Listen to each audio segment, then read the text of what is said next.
अब इसी होटल की कहानी बताते हैं, जब फ्लोरिस्ट की कहानी। अब उस फ्लोरिस्ट डे की कहानी क्या है।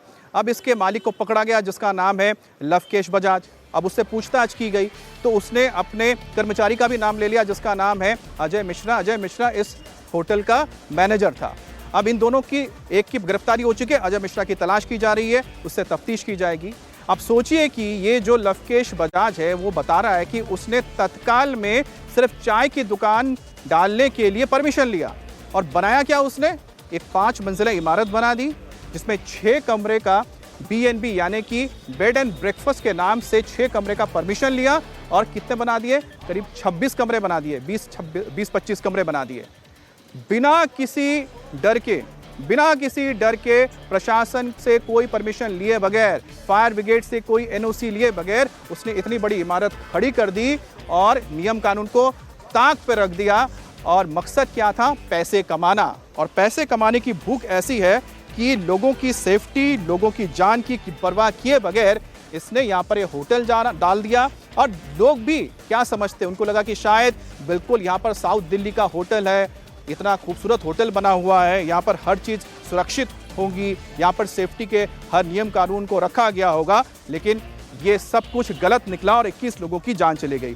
अब 21 लोगों की मौत के बाद दिल्ली सरकार की एजेंसियां भी जागी हैं और ब्लेम गेम शुरू हो चुका है। आरोप पर प्रत्यारोप का दौर चल रहा है, बार और पलटवार का ये दौर शुरू हो चुका है। MCD का कहना है कि होटल मालवीय नगर इलाके में लाल डोरा क्षेत्र में चल रहा है, क्योंकि हौसरानी का इलाका है तो लाल डोरा है जहाँ पर मिक्स्ड यूज होता है और साथ ही साथ ये माना जाता है कि गाँव की ज़मीन है, इसीलिए लाल डोरा होने की वजह से उसके अधिकार क्षेत्र के बाहर है।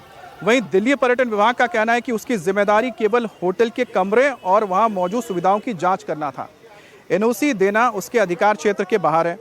पर्यटन विभाग के मुताबिक लाइसेंस जारी करने से पहले पुलिस DTTDC और पर्यटन मंत्रालय की संयुक्त टीम निरीक्षण करती है।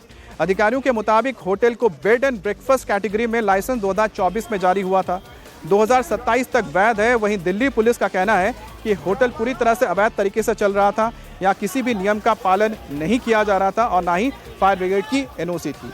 अब आप सोचिए कि अब ये लाल डोरा की ज़मीन है, अब MCD कह रहा है कि हमारे क्षेत्र में नहीं है, दूसरी तरफ पर्यटन विभाग के लोग कह रहे हैं कि हमारा काम क्या कि हम जाके सिर्फ कमरे देखते हैं।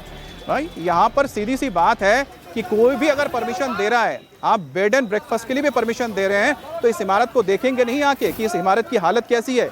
अगर 6 भी कमरे हैं और 6 कमरों में भी अगर आग की घटना होती है तो 6 कमरे से भी लोग बाहर कैसे निकलेंगे। इसी तरह से कल जब मालवीय नगर के होटल में आग लगी तो पुलिस और फायर ब्रिगेड ने आने से पहले स्थानीय लोग यहाँ पर रेस्क्यू ऑपरेशन में लग गए थे, क्योंकि स्थानीय लोग सबसे पहले आए, उन्होंने गद्दे वगैरह यहाँ पर बिछा दिए और जो लोग कोशिश कर रहे थे खिड़कियों को तोड़कर बाहर कूदने की, कई लोग कूदे भी और जैसे ही खिड़कियाँ तोड़कर नीचे आए तो लोगों को चोटें भी लगी और कई लोग ऐसे जो अस्पताल में इस वक्त भर्ती भी हैं। लोगों ने होटल के बाहर गद्दे डाले थे जिसकी तस्वीरें भी हमने आपको वीडियो में दिखा रहे हैं। अब रियाजुद्दीन को होटल के सामने अपनी दुकान है, उन्हें जैसे ही इस बारे में जानकारी मिली तो होटल में आग लगने की जैसे ही उन्हें इस बारे में जानकारी मिले वो घर से बाहर आए और लोगों की मदद करना शुरू कर दिया। तो इस तरह से जो यहाँ पर स्थानीय लोग हैं सबसे पहले उन्होंने मदद की थी।